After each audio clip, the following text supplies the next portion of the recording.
Je m'interroge ce jour sur la question de l'abandon du projet de construction de l'usine de transformation du plantain et du sorgho dans le département du Oignon, 3 ans après la pose de la première pierre dans ce pays.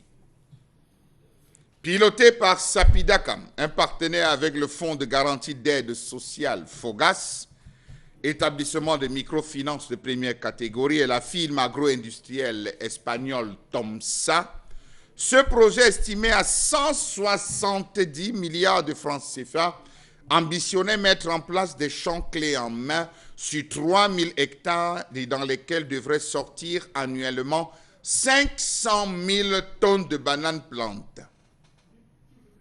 C'est comme l'usine de poulets de Bafang, où on nous avait dit que des poulets devaient sortir par heure. On a cru à ce projet. Le chef de l'État a cru en ce projet parce qu'on le lui a soumis. Il a donné son haut accord, sauf que c'était trop beau pour être vrai. Selon les projections, cette usine devait être opérationnelle en 2025, c'est-à-dire dans quelques mois. Elle allait broyer 360 hectares de produits agricoles, produire environ 200 000 tonnes de chips, 300 000 tonnes de farine de plantain et 1,2 milliard de litres d'éthanol au moyen de la biomasse. Le projet prévoyait également la production de 200 mégawatts d'électricité et 120 000 mètres cubes de biogaz. Le projet a reçu la signature rapide du chef de l'État pour implémentation. D'un coût estimé à plusieurs milliards de francs CFA, l'usine devrait s'étaler sur 14 hectares et 23 agropoles entièrement appuyés par l'opérateur qui devrait lui fournir la matière première nécessaire. Voilà la pose de la première pierre, devant tous. 2 ans après, absolument rien. Comment comprendre que le site de construction de l'usine agro-industrielle d'Atok dans le département du Oignon, dont les premiers produits étaient attendus en 2025, soit à ce jour un stade de football qui abrite les championnats, on va dire professionnels. Il joue sans savoir, voilà le stade.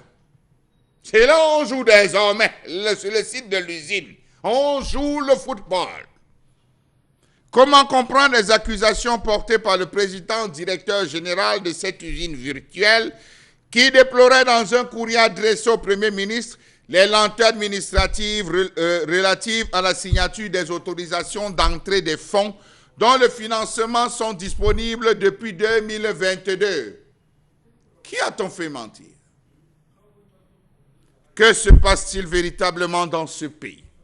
Comment comprendre qu'à ce jour, le site sur lequel s'était tenu le 17 avril 2022, la cérémonie de pose de la première pierre dans le cadre de ce projet présidé par le ministre des Mines, de l'Industrie et du Développement technologique de regrettée mémoire, soit toujours vierge et envahie par les herbes? Plus d'1 an après, aucun bâtiment n'est sorti de terre.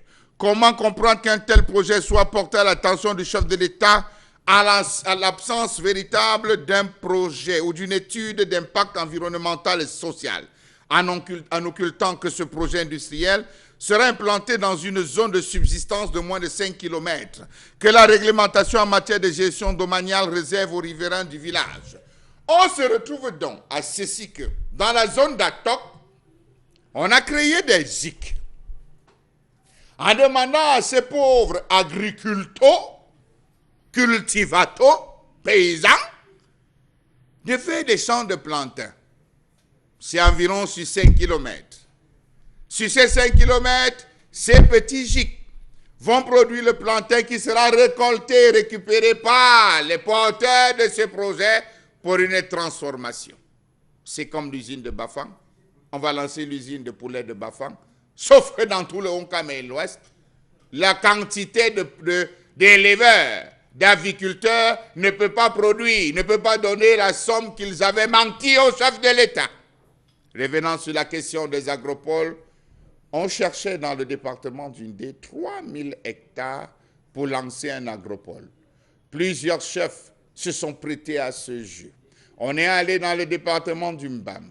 On cherchait des terres pour lancer les agropoles bananes plantain. Beaucoup d'argent ont été mis sur pied. Finalement, on a choisi la zone d'Atok. Mais hélas, il y a un championnat qui se joue à l'heure actuelle sur le site de l'usine.